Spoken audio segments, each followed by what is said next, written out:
Quero convidar os meus irmãos e as minhas irmãs a abrirem a sua Bíblia aqui em Gênesis, capítulo de número 43. Hoje mesmo, sendo o Dia das Mães, vou dar sequência ao tema que venho pregando com vocês. Durante 2 mensagens atrás, falei sobre o título José, um ferido que cura, trabalhando sobre a mensagem voltada ao perdão, a arte de perdoar, a arte de prosseguir, a arte de ser um curador ferido, ou um ferido que cura.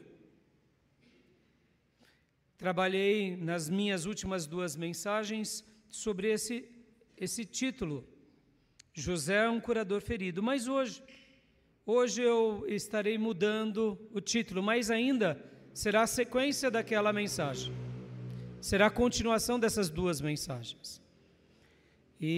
Só que eu vou dar um outro título, foi de propósito mesmo, porque durante essa semana, enquanto eu fazia a minha lição de casa, o Senhor me presenteou com uma passagem, que é o versículo de número 23 do capítulo 43. Gênesis, capítulo de número 43, versículo de número 23. E eu gostaria de ler com vocês. Mas antes da leitura, vamos orar. Vamos orar para que Deus fale conosco. Hoje é dia das mães, é dia da ceia. E eu quero continuar falando sobre a vida de José. Porque ele foi um ferido que escolheu curar. Ele não parou. Ele não permitiu com que a vida dele fosse estancada pela dor, pela tribulação ou, quem sabe, pela ferida. José foi ferido pela vida, foi ferido pelos irmãos, foi ferido pelo tempo, foi ferido pelas pessoas as mais variadas, mas ele olhou para tudo isso e ele disse, tudo bem, Deus tem um plano. E Deus vai me ajudar a vencer. E ele vence. Porque ele não olha para a ferida, ele olha para Deus. Ele não olha para a dor, ele olha para os céus. E realmente ele reescreve uma história linda. E ele tem sido aqui o tema das nossas reflexões. Sobre a grande lição e a grande doutrina do perdão. Porque, como eu venho dizendo aqui, nós precisamos aprender a perdoar, mas nós só conseguimos perdoar de verdade quando entendemos o perdão de Deus, quando vivemos o perdão, ou seja, nos perdoamos, aí sim a gente tem, eu diria, a bagagem suficiente para perdoar alguém. É claro que, ainda assim, se perdoar, receber o perdão e perdoar o próximo, está baseado nas nossas escolhas. Tem pessoas que não querem o perdão de Deus, não querem se perdoar e muito menos perdoar aos outros. São escolhas. E por isso que eu venho trabalhando sobre José, porque ele foi um ferido que cura. Ele quis o perdão de Deus, ele quis o auto-perdão e ele escolheu perdoar demais. Então, hoje a gente vai trabalhar sobre a vida dele ainda, mas como eu disse, o título da minha mensagem é outro, é Tesouro nas bagagens. Tesouro nas bagagens. Mas como eu disse e repito, para que você compreenda bem essa mensagem, assista, quem ainda não viu, nos 2 últimos domingos. Tá bom? Antes da leitura do texto, eu queria orar mais uma vez com vocês. Vamos orar? Pai, em nome de Jesus, muito obrigado, Deus, por hoje, por mais um culto que podemos celebrar aqui juntos ao Senhor. Obrigado, Deus, pela vida de José do Egito, que tem sido um tema excelente, onde temos tratado nesses últimos domingos a pessoa dele, o que o Senhor fez por meio dele.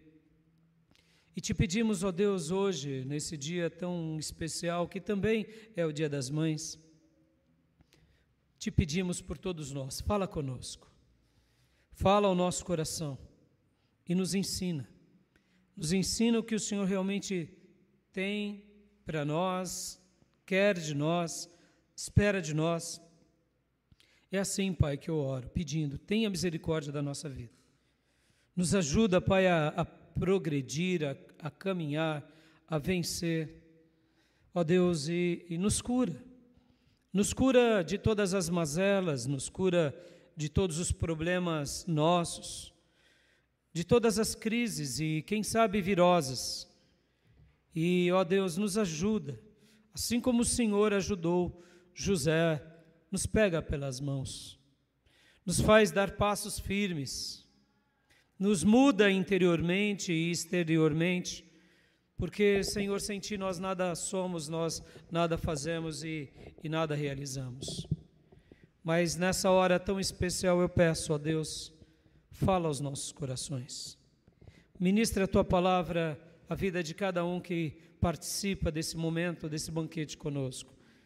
E, ó Deus, trabalha na nossa vida, nos ajudando a entender melhor o perdão, nos ajudando a se auto-perdoar e nos ajuda também a vivermos o perdão a cada dia, para que a gente alcance uma vida muito abençoada.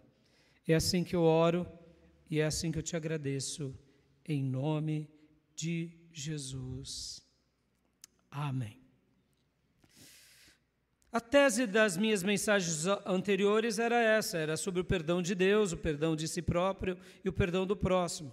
E como eu concluí a minha última mensagem falando sobre o paradoxo de Manassés, que foi o nascimento de Manassés, onde Deus o curou de todas as dores e feridas do passado. José foi essa pessoa que olhou para a vida e disse, bom dia, vida. Independente do tempo, do clima, da estação. Ele passou pelas fases e ele venceu. E eu concluí na semana passada falando um pouco sobre isso, porque quando entendemos que Deus nos permite passar por lutas, provações, e eu até disse aqui e reprisei que Deus nos testará. Deus nos testará, irmãos. Não ache que o teste de Deus é que Ele está sendo maldoso. Não. Todos nós seremos testados por Deus. A vida de José é um grande case, é uma grande tese de alguém que foi testado e que foi aprovado. É simples assim. Ele foi testado. E por que Deus nos testa? Porque Deus deseja tirar do nosso coração o melhor de nós. Você tem coisas boas dentro de você. Todos nós. Tem hora que a gente acha que não tem. Porque vive um autovitimismo, ou quem sabe tivemos uma criação muito depreciada. Temos uma baixa autoestima de nós mesmos. Então, como que a gente vai tirar o melhor de nós mesmos se a gente acha que não tem nada de bom? Então, na provação, no teste, Deus quer tirar o melhor de nós. E também, Ele quer arrancar o pior de nós. Que tem alguns que vão para o extremo. Uns acham que não vale nada e outros acham que são a última bolacha do pacote de Jesus. E Deus está querendo nos ensinar, não, você não é a última cocada. Ou seja, você não pode estar acima de todos. Então, ao mesmo tempo, Deus quer tirar o melhor de nós, mas Ele quer arrancar o pior de nós. Então, ter esse equilíbrio de uma vida saudável é o que Ele tenta causar em nós o tempo todo. E foi isso que eu trabalhei nas minhas últimas mensagens, mostrando que a provação, o teste, ou como eu chamei, o paradoxo de Manassés, é ali o nosso encontro, é a nossa libertação. Porque se a gente viver no passado, a gente não vai sair daquele lugar. E se o seu passado foi bom, ótimo, mas e se o seu passado foi uma caverna repleto de teias de aranha, ou de dragões, ou de demônios? Não sair de lá pode ser o final da sua vida. E quem viveu um dia bom também no passado e agora está passando dias difíceis e fica num saudosismo doentio, também pode ser péssimo. Você pode ter tido um passado de glória e agora não estar vivendo mais na glória. Eu queria te dizer que isso faz parte da vida, inclusive a palavra de Deus nos ensina isso. Por quê? Porque a vida do homem será comparado a uma erva, disse o Senhor. E a glória do homem, a flor da erva. Murcha-se a flor, seca-se a erva, mas a palavra do Senhor vive para sempre. Amém, meus irmãos? Ou seja, a nossa vida é como uma erva e os momentos de glória como uma flor. Em algum momento perderemos a vitalidade, perderemos, quem sabe, muitas coisas, mas não perderemos a fé. Ou seja, estamos firmados em Deus. E daí, se no passado vivíamos, em momentos esplêndidos e hoje não estamos mais? Ora, faz parte do ciclo da vida. Podem ver que muitos cristãos hoje não sabem nem morrer. Porque parece que morreu, acabou. É claro, a vida deles está nessa terra. O tesouro deles estão aqui. Eles são materialistas, consumistas, carnais. Eles não vivem em busca da Nova Jerusalém. O verdadeiro cristão desfruta das conquistas dessa terra, mas o seu tesouro está no além, é Deus, é a eternidade. Amém, meus irmãos? Então, hoje eu quero continuar falando com os meus irmãos, eu quero defender a seguinte tese, que todos nós temos um tesouro em nossas bagagens. Guardem o título, Tesouro nas Bagagens. E Deus está querendo nos ensinar o tempo todo que temos tesouro na nossa bagagem. E enquanto não descobrimos o que é esse tesouro e para quem é nossas bagagens, tudo fica incompleto, infrutífero e eu poderia dizer feio, sem sentido. Por quê? Porque só quem entende que tem tesouro nas bagagens, desfruta de algo singular. E o texto aqui de Gênesis 43, 23, diz algo lindo e eu queria ler com vocês.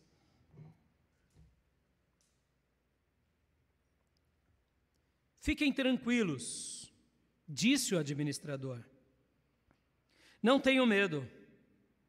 O seu Deus, o Deus de seu pai, foi quem lhes deu um tesouro em suas bagagens, porque a prata de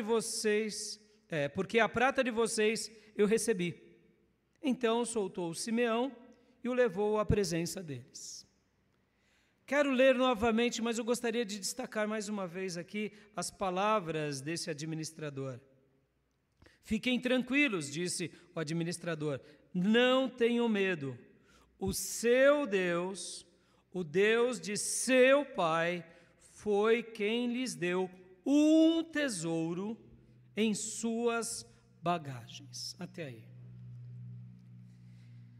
Que episódio é esse? Esse é o episódio onde os irmãos de José voltam ao Egito e agora levam Benjamim com eles. Quando eles chegam no Egito, José diz, levem-os para minha casa, matem um animal e preparem porque nós iremos almoçar. No momento em que eles chegam no Egito, e logo na sequência, o administrador muda a rota, muda o paradeiro do último encontro, eles já ficam preocupados, os 10 irmãos, nesse caso os 11 irmãos. Ou melhor, aqui estavam 10 irmãos, porque Simeão ainda estava preso. Ora, na última vez que tínhamos ido ao Egito, o governador do Egito disse que éramos espiões e mentirosos. Agora ele nos recebe, não nos recebe no lugar devido, mas nos leva para um outro lugar, diz que vamos comer na casa deles. Sabendo que quando voltamos da primeira ocasião, Todos os nossos tesouros tinham sido colocados nas nossas sacolas de trigo, nas bagagens. Ora, eles ficaram com medo aqui, eles pensaram que era uma cilada. Então, de bate-pronto, eles disseram logo de cara para o administrador, logo após o convite: olha, administrador, eu quero dizer que quando voltamos, paramos no caminho, abrimos ali as nossas bagagens, notamos que o tesouro estava nas nossas bagagens, mas aqui estamos devolvendo aquilo pelo qual deveríamos já ter deixado no início, que eram os recursos da primeira compra, e estamos aqui trazendo mais dinheiro para comprar mais trigo para a nossa família. E aí o administrador faz essa afirmação, que é essas palavras: fiquem tranquilos, não se preocupem não, está tudo nos conformes. O tesouro de vocês, eu vi, como ele relata aqui no finalzinho, porque a prata de vocês eu recebi. Não fiquem com medo achando que vocês aprontaram, nos enganaram. Fiquem tranquilos. Mas olha as palavras do administrador, isso que é maravilhoso. E eu quero te lembrar de uma coisa: esse administrador aqui não era um judeu, era um egípcio. Não era José que estava dizendo. Mas olha agora, irmãos, perceba, ele estava a par da situação, pelo menos de parte da situação. Ele estava sendo um administrador que trabalhava com José, mas possivelmente, pelas palavras dele, a influência de José já tinha marcado a vida dele. Porque olha só o que ele diz, mais uma vez: não tenham medo. O seu Deus, o Deus de seu pai, foi quem lhes deu um tesouro em suas bagagens. O que aconteceu com vocês foi obra de Deus. Deus fez isso. Descansem. Então eles baixaram a guarda, se encontraram com Simeão, porque o texto diz que Simeão foi solto por esse administrador, e eles foram comer na casa de José. E lá comeram um banquete esplêndido, aonde a porção de Benjamim era a maior de todos. E ali a ordem que cada um sentou foi na ordem pelo qual eles tinham nascido. Ou seja, eles ficaram impressionados, mas como eles sabem da ordem? E por que estão tratando tão bem assim Benjamim? Eu venho falando com vocês das atitudes de José. E eu usei essa palavra, atitude, de propósito, porque quando entendemos o perdão de Deus, nós temos atitudes que valorizam o perdão de Deus. Quando entendemos o auto-perdão, as nossas atitudes mudam. Conosco mesmos. Se eu tinha uma baixa autoestima, eu passo a ter uma autoestima, ou pelo menos agora uma estima normal, saudável. Se eu tinha uma autoestima elevadíssima, eu diminuo isso, eu falo, não, eu não sou melhor do que ninguém. Ou seja, quando eu entendo o perdão de Deus e o auto-perdão, eu me coloco no lugar certo, eu tenho atitudes corretas conosco e com o próximo, pastor, o próximo também. A minha atitude será varonil, a minha atitude será correta. Irmãos, quando eu tenho apenas sentimentos de perdão, mas não perdoo, é só um sentimento. Se eu penso sobre o perdão, mas eu não ajo, é um sentimento. E é claro, irmãos, como eu mencionei nas minhas mensagens passadas, e como nos ensina aquele provérbio árabe que eu gosto sempre de citar a vocês. Sejam maduros nessa relação, eu diria familiar, ou entre amigos, ou entre irmãos. Se alguém um dia te feriu, perdoe essa pessoa. Isso não significa que você vai voltar a confiar nela como antes. É normal, porque agora você vai precisar do tempo. E o provérbio árabe que eu gosto de ensinar, para você que ainda nunca me ouviu citá-lo, tem um provérbio árabe que ele é lapidar, que é o seguinte: quem me engana a primeira vez, o erro é do outro. Porque eu fui enganado, a culpa é do outro. Quem me engana a primeira vez, a culpa é de quem me enganou. Nós não vamos imaginar que um filho vai nos enganar, que um pai vai nos enganar, que um parente vai nos enganar, que um amigo vai nos enganar. Logo, se ele nos enganou, se ele mentiu para nós, a culpa é de quem? Então, o provérbio árabe, o começo é: se você me engana a primeira vez, a culpa é sua. Mas se você me engana a segunda vez, a culpa é minha. Por quê? Porque a pessoa já provou um pouco da natureza dele ou dela. Agora, irmãos, indiferente disso, a gente vai aprender o quê? A lidar com essas pessoas. E aqui muitos emperram, porque, ora, se eu sou enganado pela segunda vez, é porque eu me permiti confiar em alguém que já me traiu na primeira vez. Logo, o fato de não confiar mais não significa que eu tenho que odiar aquela pessoa. Eu só não preciso confiar nela. Não preciso mais emprestar as minhas coisas. Ou, como eu mencionei, dar uma fatia do meu coração. Quem me engana a segunda vez, a culpa é minha, porque eu me permiti. Por outro lado, irmãos, aprendam isso. Não vivam uma vida repleta de vinganças, porque isso só vai nos adoecer. Então, o que eu quero dizer com isso e por que eu venho trabalhando sobre as atitudes de José e falei desde a minha primeira mensagem sobre esse tema do perdão, que a primeira atitude de José é porque ele testa os seus irmãos, porque ele não sabia se os seus irmãos tinham mudado. Passaram-se mais de 20 anos. Porque ele foi vendido aos 17 anos. Ele sobe ao trono agora aos 30 anos como governador. Passam 7 anos de fartura, ou seja, ele está por volta de 37 anos. Começa a fome sobre o mundo, e é nesse período, ou seja, mais de 20 anos se passaram. Então, José, qual é a primeira atitude deles quando recebe os seus irmãos? Ele testa. Vocês são espiões. Ele não se revela, ele não sabia a quem estava indo. Mas a segunda atitude dele é que ele sai para chorar. Por que ele chora? Porque o coração dele era esse coração que tinha passado pelo paradoxo de Manassés. Deus tinha curado ele de toda dor, toda a tristeza do passado, da casa dos seus pais e da vida. Amém, meus irmãos? É isso que importa para nós, é a cura de Deus reinando em nós. E na minha mensagem da semana passada, eu falei bastante sobre que José continuou a testá-los.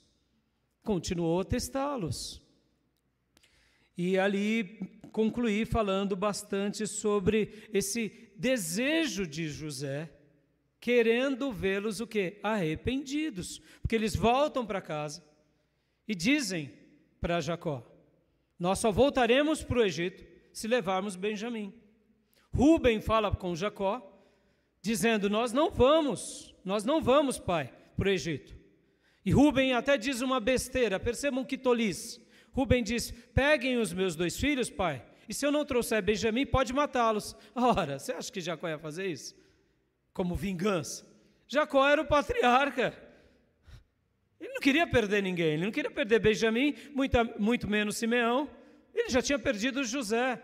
Mas percebam, irmão, Jacó, lá em Canaã, ele já tinha aprendido a viver sem José. Guardem o meu título: um tesouro ou tesouro nas bagagens. Todos nós temos tesouro nas bagagens. Todos nós temos tesouro nas bagagens. O problema é que tem hora que a gente não valoriza as bagagens e muito menos os tesouros. E tem hora que a gente superestima o tesouro e a bagagem. José era essa pessoa brilhante, que estava ensinando aquela geração a valorizar o que? Realmente o verdadeiro tesouro nas bagagens. Então, hoje eu quero falar um pouco sobre essa última atitude de José. Porque essa última atitude de José, nesse último teste de José, os seus irmãos passam. Porque lembra que eu disse que ele continua testando seus irmãos? Os seus irmãos agora vão para a casa de José, comem, e comem muito, celebram, descansam e partem no dia seguinte. E quando eles partem no dia seguinte, José tinha dito para o administrador: coloque agora a minha taça, que eles tinham por costume de dizer que todas aquelas premonições, ou seja, o prognóstico que José tinha, era em função da taça, o poder era da taça. Os egípcios diziam isso. Porque não é possível uma pessoa acertar que haverá 7 anos de fartura e depois 7 anos de fome. Então os egípcios, como eram muito místicos, atribuíam poder à taça de José. E ali então José pega a taça, enquanto eles estavam ali comendo, bebendo, e diz para o seu administrador: olha, depois que você colocar ali as sacolas de trigo, peguem a minha taça e coloquem dentro da sacola de Benjamim. Da sacola de Benjamim. E assim foi feito. E aí quando eles partem, vai a comitiva de José até os irmãos de José, porque eles estão regressando agora para a casa deles, porque eu esqueci de dizer algo. Jacó faz uma declaração muito linda aqui no capítulo 23, no versículo de número 14, que eu quero até ler com vocês. Porque Simeão chega para Jacó e diz para ele: porque a fome vem novamente sobre a terra. Vamos ler o versículo de número 1 do capítulo 43? A fome continuava rigorosa na terra. Assim, quando acabou todo o trigo que os filhos de Jacó tinham trazido do Egito, seu pai lhes disse: voltem e compram um pouco mais de comida para nós. Mas Judá lhe disse: o homem nos advertiu severamente: não voltem à minha presença, a não ser que tragam o seu irmão. Jacó libera Benjamim. E olha só que interessante, irmãos, lá em Gênesis 37, Rúben e Judá estão lá em Gênesis 37. Rúben querendo salvar a pele do menino, mas faz pouco caso. E Judá é aquele que vende o menino, vende José. Fala: mas tá, que lucro teremos? Vamos vender. E vende. Agora, o próprio Rúben também tinha falado no capítulo 42 com Jacó, e Jacó não tinha liberado. E agora vem Judá e fala novamente com Jacó: pai, a gente só vai voltar se o menino for. Senão, não tem o que possamos fazer. Olha a atitude de Jacó. Leiam comigo agora o versículo de número 14. Vamos ler a partir do versículo 13, 43, 13. Peguem também o seu irmão e voltem àquele homem. Jacó está dizendo isso. Que o Deus Todo-Poderoso lhes conceda misericórdia diante daquele homem, para que ele permita que o seu outro irmão e Benjamim voltem com vocês. Quanto a mim, se ficar sem filhos ficarei. Vem cá, Jacó aqui era um homem de fé ou não? Já tinha perdido José, seu predileto. Estava agora com o seu filho caçula, que deveria ter por volta de 19 anos, porque nesse episódio em que a fome apertou sobre o Egito, já tinham se passado 2 anos. Menino Benjamim tinha por volta de 19 anos, que era a lembrança de Raquel, que era a lembrança de José. E agora Simeão estava preso. Ou seja, vocês irão. Vocês foram comprar o trigo e um filho ficou preso e vieram os trigos e a prata. E agora? Será que virá comida e o meu filho ficará? Jacó era um homem que tinha o tesouro nas suas bagagens. Ele acreditava em Deus. Ele dependia de Deus. Ele esperava por Deus. E ele ainda usava palavras dizendo: olha, quem sabe aquele homem tenha misericórdia. Mal sabia ele que esse homem era o seu próprio filho. Mas voltando aqui ao episódio, então eles vão para o Egito, comem na casa de José, saem da casa de José. E quando eles estão saindo, agora vêm soldados egípcios e param a comitiva e dizem: alguém roubou a taça de adivinhação de José. Como vocês fizeram isso? Foram ingratos, foram bem recebidos, comeram na casa do governador. Ele nunca faz isso para ninguém, poderíamos dizer. E agora vocês, além de ter desfrutado de tudo aquilo, ainda roubam o objeto mais precioso do governador? E ali os seus irmãos, inclusive o próprio Judá. Porque lembram? Rúben tinha pedido para Jacó: deixa o menino ir, Jacó não cedeu.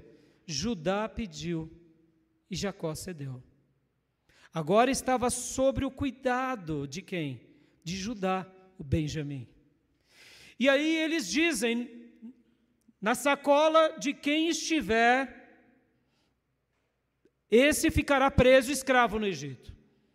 E ali o guarda, já sabendo, né, que estava na sacola ou na bagagem de Benjamim, vai abrindo um por um e deixa Benjamim por último. Olha só a cena, meus irmãos, eu quero imaginar o mal-estar que eles estavam sentindo. Sabe aquela desconfiança que um irmão tem do outro? Deve ter sido você.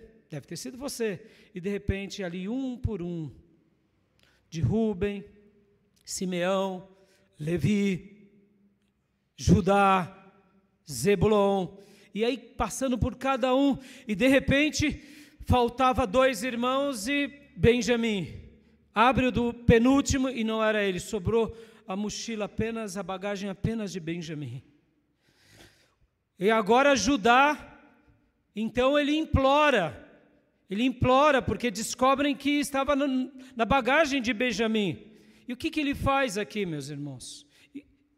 E aqui a gente tem que fazer a leitura, daquela leitura bem contundente, que é de um novo posicionamento, de uma nova atitude.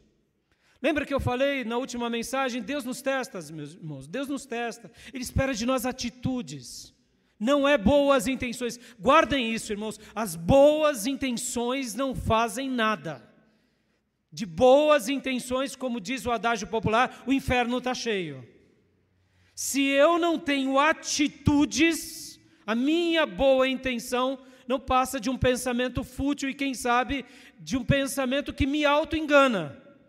Porque se eu não tenho atitudes, eu realmente, aquela minha boa intenção, ela não foi concretizada. A minha atitude é a demonstração de que a minha boa intenção realmente foi real, foi de todo o coração. Então, no momento em que descobrem que a taça estava na bagagem de Benjamim, Judá tem uma crise. E Judá agora aqui diz: não escravizem ele, eu me coloco no lugar dele, e não podem, libere o menino. E aqui eu imagino os demais irmãos também desesperados, porque agora o que Jacó iria dizer? E era isso que José queria testar na vida de cada um deles. O que José estava querendo ensiná-los, meus irmãos? José estava ainda testando para ensinar que o maior tesouro estava onde? Na família. O maior tesouro estava na família. Porque no passado, os 10 irmãos, e mesmo Rúben, que tentou salvá-lo, e Judá tentou vendê-lo, ou seja, eles não valorizaram a família. E agora, depois desses testes, desses embates, em que eles ficavam dizendo o que realmente Deus fez conosco, e por que José estava testando, e eu acredito que Moisés, quando registra essa história, estava mostrando que realmente José estava sendo conduzido pelo Espírito Santo, mostrando o seguinte: olha, temos um tesouro em nossas bagagens, e vocês, meus irmãos, se perderam com vocês mesmos, na maldade de vocês, na visão errada de vocês, mas o verdadeiro tesouro está no cuidado da família, porque agora, depois de mais de 20 anos, Judá se posiciona da forma correta.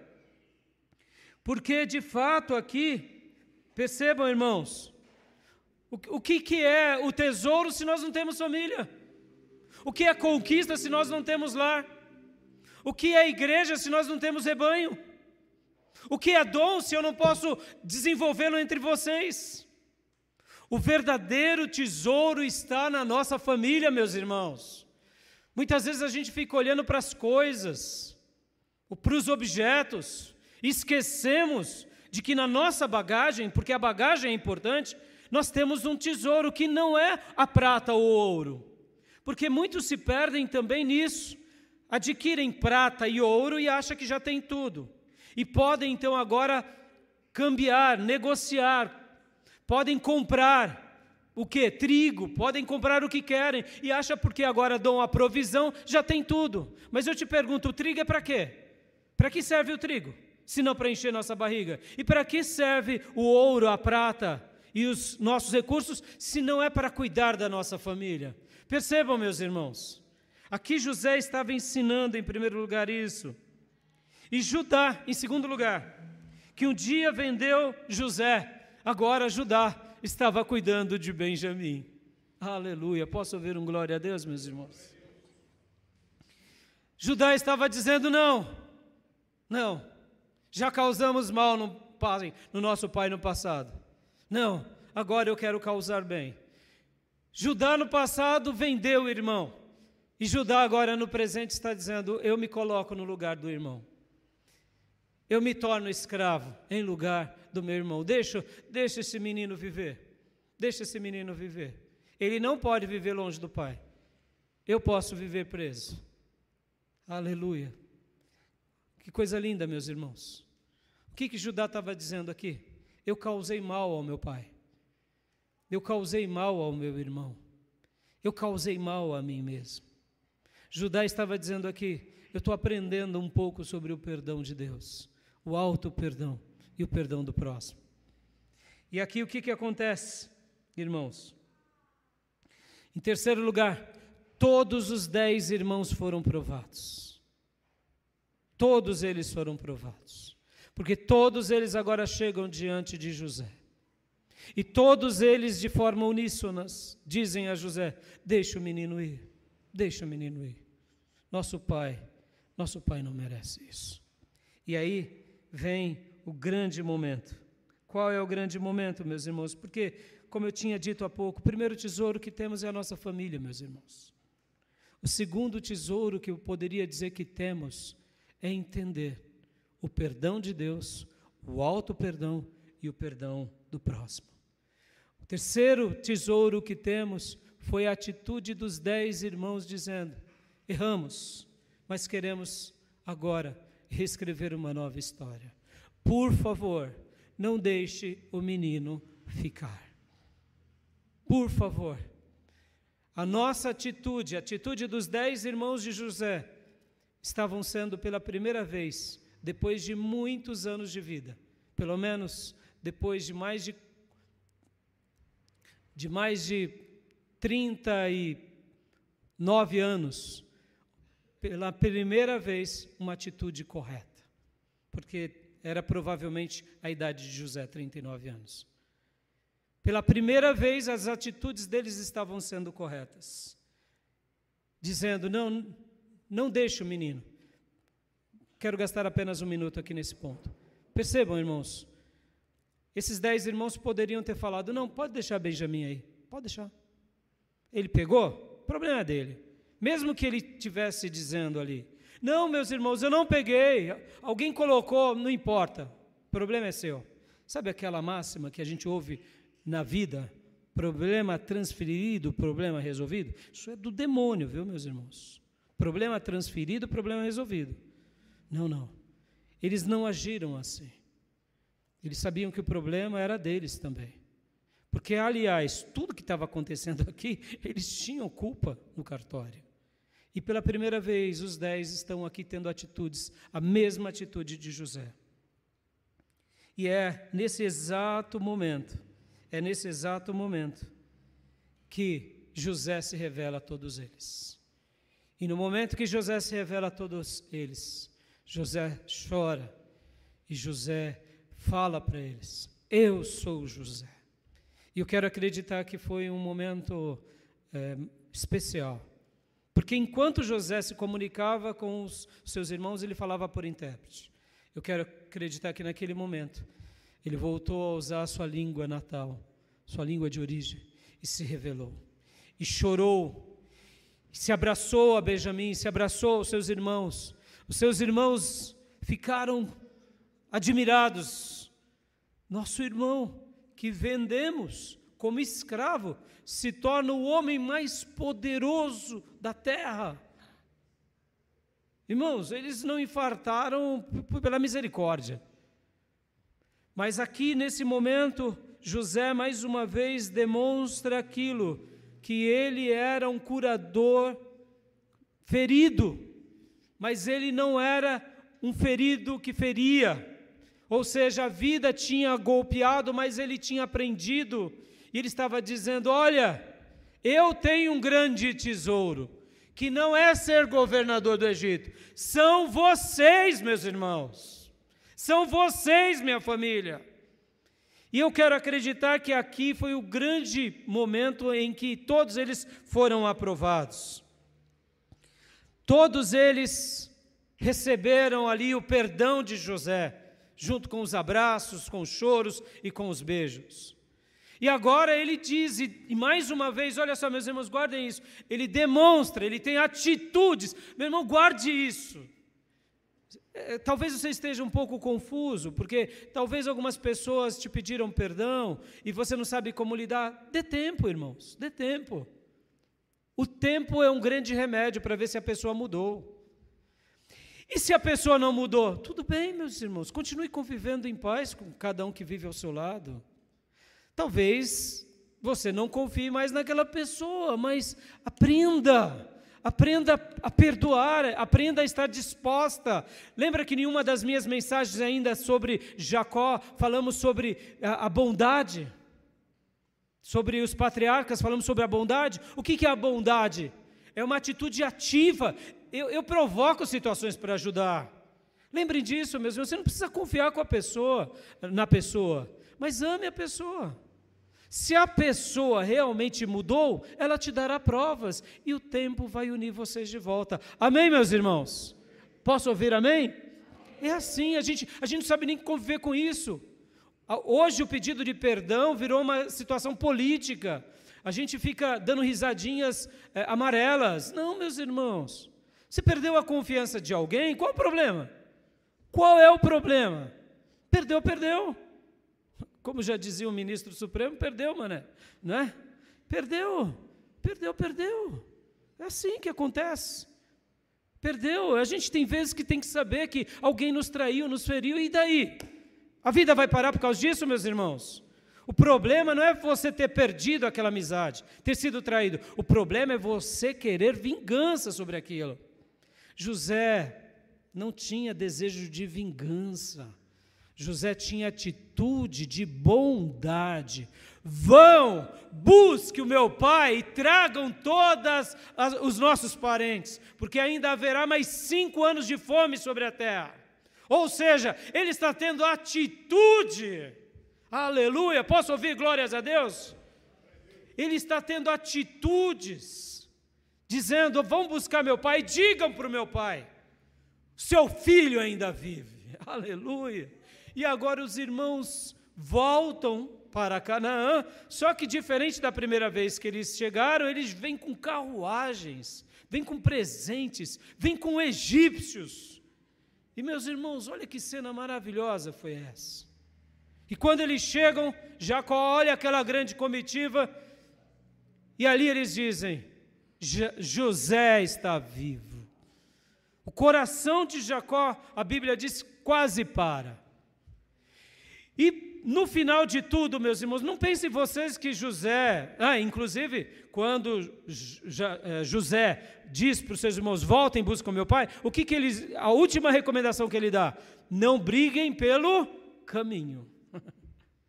Por que ele diz isso? Porque os irmãos eram briguentos, meus irmãos, eram carnais. E eu deduzo que agora Benjamim, que tinha por volta de 19 anos, e devia estar numa fúria dos irmãos, de imaginar que aquela história que ouviu a vida toda, que uma fera tinha comido seu irmão, ele estava numa indignação, num misto de indignação e de alegria. Ora, eu descubro que meu irmão está vivo, é o governador do Egito, estou muito feliz, mas eu descubro também que os meus irmãos venderam o meu próprio irmão, que agora é o governador do Egito, que perdoa todo mundo. Eu fico imaginando aquele menino em profunda ebulição, mas ele disse, não briguem pelo caminho. Então Benjamim aqui foi bem instruído. E eu acredito que aqueles irmãos, como por exemplo o próprio Rúben, que dizia, eu disse para vocês não fazerem mal para o menino. Eu acredito que aqui eles iam discutindo, José disse, olha, esqueçam. O que eu quero dizer com isso aqui nesse meu último ponto? Meu irmão, põe uma pedra no passado. Põe uma pedra. Passou, passou. Amém, meus irmãos? É assim, a gente tem atitudes. Pastor, então, eu vou me esquecer? Não, você não vai se esquecer. Mas conviva com liberdade no seu coração. Amém? E aqui, como eu disse, eles chegam no Egito, Jacó fica sabendo que José está vivo, o coração dele quase para. E por último, ele diz, agora paremos. O que importa é o quê? José está vivo. Vamos se encontrar com José. E eu quero ler agora 45, 28, para a gente ir para as conclusões finais. 45, 28. Olha só que texto lindo esse, meus irmãos. Eu fico pensando como que deve ter sido a recepção de Jacó aos seus 10 filhos e sabendo de toda a história, vendo-os cabisbaixos, arrependidos, destruídos. Deus já estava trabalhando no coração deles desde a primeira viagem. Lembra que eu disse? Deus está trabalhando na nossa vida. Ele está trabalhando. Qual vai ser a resposta que a gente vai dar? Somos um ferido que fere e vamos continuar ferindo? Lembre-se, antes de você ferir o próximo, você fere a si mesmo. Ou vai ser um ferido que cura? Eu quero acreditar que Jacó, aqui nesse exato momento, irmãos, Jacó já era uma nova pessoa. Jacó sabia quem eram os filhos que ele tinha. Jacó, quero acreditar que nesse momento olhou assim para os filhos, em que, quem sabe, Rúben tomou a frente e disse, pai, foi isso que aconteceu. Eu, como primogênito, deveria ter impedido e não impedi. E Judá deve ter dito, pai, eu fui pior do que todos eles, porque eu tomei proveito na ruína do meu irmão. Eu desejei vendê-lo para obter lucro com a vida dele. Eu tratei meu irmão pior do que uma praga, porque ele era livre, eu tornei ele escravo e ainda usei o dinheiro da forma que eu achei melhor. E eu quero crer que Israel olhou para cada um deles e fez isso. Amém. Quero orar por vocês, meus filhos. Estou orando para que vocês se convertam. Há tanto tempo. Quem sabe foi o grande momento da conversão deles. Porque, irmãos, Jacó não ficou jogando na cara dos filhos. Guarde isso, meus irmãos. Olha, antes de entrarmos aqui nas minhas conclusões, antes de lermos esse texto, olhos de vocês nos meus olhos. As pessoas são o que elas são. As pessoas são o que elas são. Lembram da cama de Procusto? Que eu mencionei domingo passado? Cuidado com a sua régua de medir. Quem te colocou como juiz sobre todos? Quem te disse que temos razão sobre tudo? As pessoas são o que elas são. O nosso dever é amar a todos, até os nossos inimigos, e perdoar a todos, até os nossos inimigos. As pessoas são como elas são. Não é porque você fez a vontade do outro que ele vai mudar e se tornar como você deseja. Ele é o que ele é. O grande problema nosso é esse, que a gente tenta fazer com que o outro se torne a nossa semelhança. E aí a gente sofre com isso, porque ninguém vira igual a nós, nem os seus filhos se tornarão como você.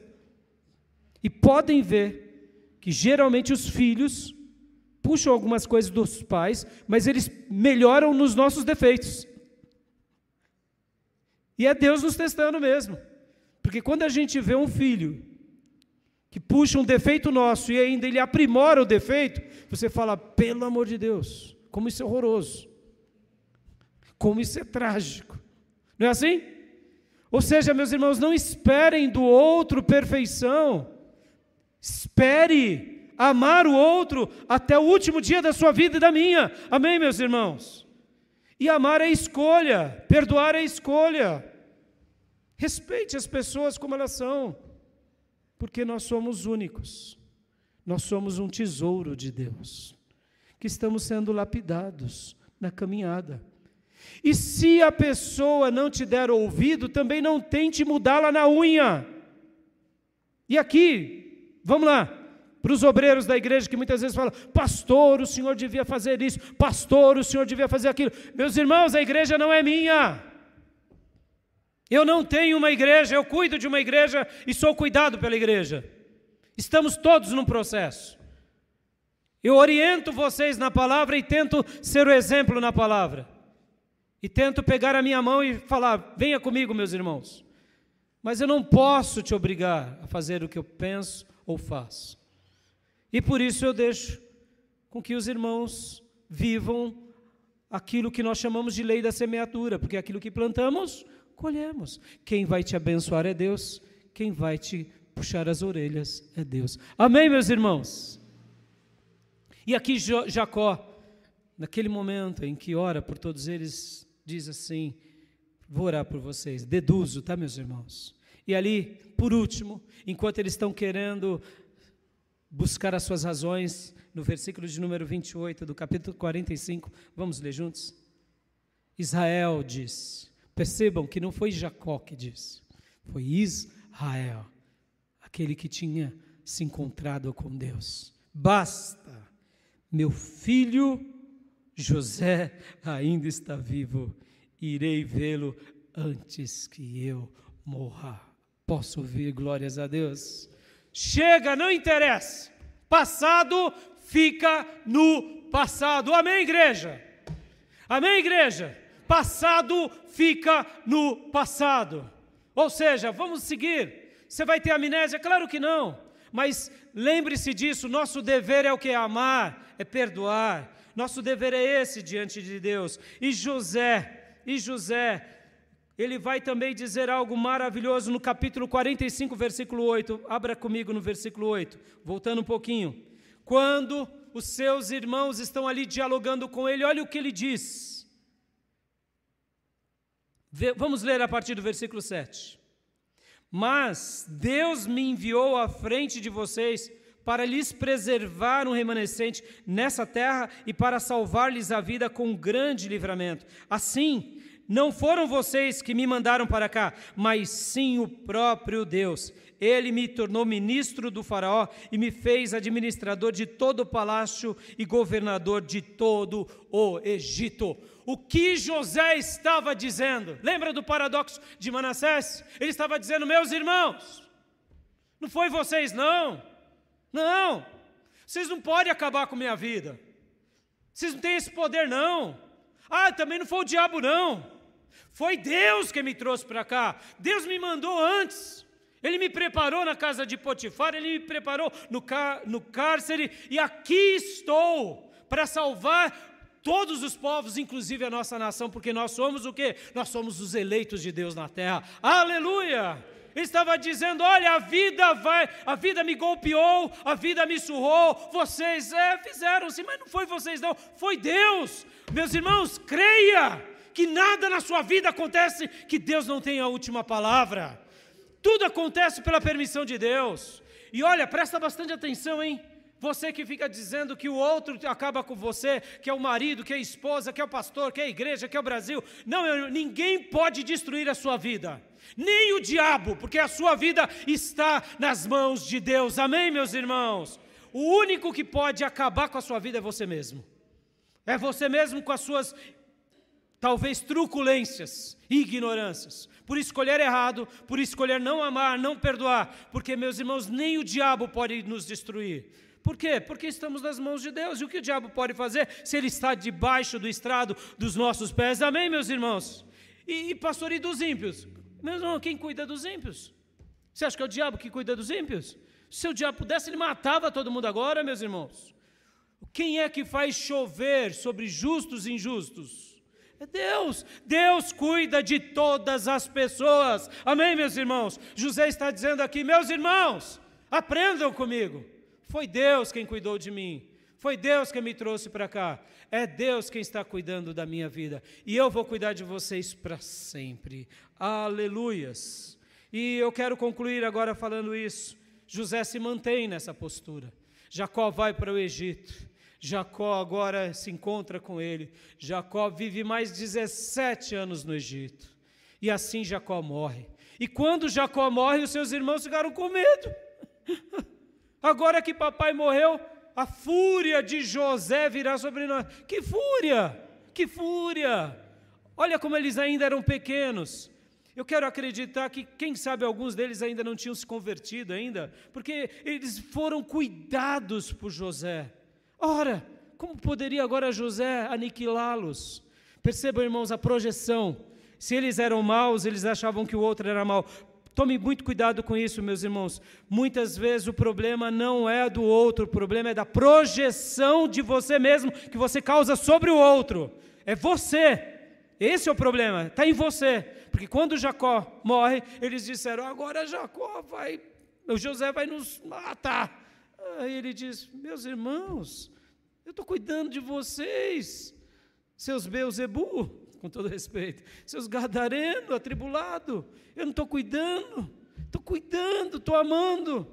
E olha, me fazem uma promessa, quando voltarmos para a nossa terra, levam os meus ossos. E assim termina. Concluindo aqui, meus irmãos, temos um tesouro dentro de nós. E eu quero concluir aqui com a palma de uma mão, que eu aprendi isso com o pastor Edson Rebustini e nunca mais me esqueci. Olha só, quais são os grandes tesouros da nossa vida, meus irmãos? Quais são os grandes tesouros da nossa vida? Porque eu queria também ler 2 Coríntios 4:7. 2 Coríntios 4:7. Olha só o que diz. 2 Coríntios 4:7. Mas temos esse tesouro em vaso de barro, para mostrar que o poder que tudo excede provém de Deus e não de nós. Qual é o tesouro que habita em você? Antes de ser você mesmo. Quem é o grande tesouro que habita dentro de você? O Espírito Santo de Deus, é o próprio Deus. Então, na palma de uma mão, deixa eu ensinar aqui para vocês. Lembra que o título da minha mensagem é Tesouro em Bagagens? Você tem tesouro para comprar bagagens, para alimentar o teu povo. Mas o tesouro não é o ouro. O tesouro também não é a bagagem. O tesouro é a sua família. Mas antes de ser a família, o que José está ensinando aqui para todos nós? Qual era o maior tesouro dele? Antes da sua própria família, era Deus. Aprendi com o Edson Rebustini isso daqui na palma de uma mão. As coisas mais importantes da nossa vida. Faça isso todas as vezes que você estiver em conflito. Em primeiro lugar na sua vida é Deus, sobretudo. Deus sobre tudo. Deus era o maior tesouro de José? Sim. A palavra de Deus estava na frente de tudo? Estava. Ele tinha atitudes corretas? Tinha. Ele não era escravo do seu ego. Ele fazia o que era importante. Deus. Segundo lugar, família. Aleluia. Ele poderia ter ficado no Egito, poderia ter dado comida e falado, vão para lá, seus miseráveis, seus ingratos, vendedor de irmão, seus gadarenos, não é? Ele fez isso? Não. Por quê? Porque ele era daquele povo. Percebam, meus irmãos, primeiro lugar na nossa vida é Deus, segundo lugar a nossa família. Guardem isso, a família cuida da família. A igreja é o quê? É a família de Deus. Amém, meus irmãos? A igreja começa em casa, mas ela se estende aqui. Terceiro lugar, meus irmãos. Qual é uma dos grandes tesouros da nossa vida? Em terceiro lugar, o trabalho. Porque tendo Deus, tendo uma família, a gente precisa o quê? Trabalhar. Por quê? Porque para a gente cuidar da família. Agora, pastor, o trabalho não deve estar acima da família? Claro que não. Que adianta? É a mesma coisa você ter prata e ouro e bagagens, mas não ter para quem levar. Não é? Então, o trabalho. E aqui a gente abre um parênteses para estudos, porque o estudo vai te dar um excelente trabalho. Quarto lugar de prioridade, ministério. Opa, pastor, espera aí. Agora confundiu tudo. O senhor não disse que Deus está em primeiro lugar? É. E o ministério, por que está em quarto lugar? Porque, meus irmãos, se você não tem um trabalho, para que você vai ter um ministério? Como você vai cuidar da sua família? Ministério, presta bastante atenção, viu, meus irmãos? Ministério é para quem tem trabalho. O pastor, o trabalho dele é o ministério dele, o ministério é o trabalho, mas mesmo assim, em alguns momentos, o pastor tem que priorizar a família do que o trabalho. Ou seja, o trabalho, para a gente cuidar da família. E quinto lugar de tesouro, quais são? As demais coisas. Diversão, lazer. Porque primeiro fazemos a obrigação, depois a diversão. José não era uma pessoa que vivia sendo escravo da sua vontade. Ele era alguém que amava o dever, amava a disciplina. Ele era obstinado nisso. E eu quero orar com vocês agora, meus irmãos. Por quê? Porque Deus quer nos ensinar que quando amamos e perdoamos, há um tesouro na nossa bagagem. Eu te pergunto, e aí, tem cuidado do seu tesouro? Que é Deus, a tua família, o teu trabalho, o teu ministério e as demais coisas? Você tem cuidado? Vamos orar? E eu te pergunto, você tem sido um ferido que cura ou um ferido que fere? Qual tem sido a sua escolha? José nos ensina nessa manhã que podemos escolher e escolher muito bem. Amém, meus irmãos? Pai, em nome de Jesus, muito obrigado, Pai, por essas mensagens de José. E nos ajuda, Senhor, a lembrarmos que temos um tesouro na nossa vida. E temos um tesouro em nossas bagagens o tempo todo. E esse grande tesouro, em primeiro lugar, é o Senhor. E depois é a nossa família, é o nosso trabalho, é o nosso ministério e as demais coisas. Ó Deus, continua falando pelo poder do Teu Santo Espírito aos nossos corações e nos abençoando grandemente nessa manhã, em nome de Jesus. Amém. Amém, meus irmãos? Eu deixo essa mensagem ao coração dos meus irmãos e das minhas irmãs, e mais uma vez digo, feliz Dia das Mães às minhas irmãs. Amém?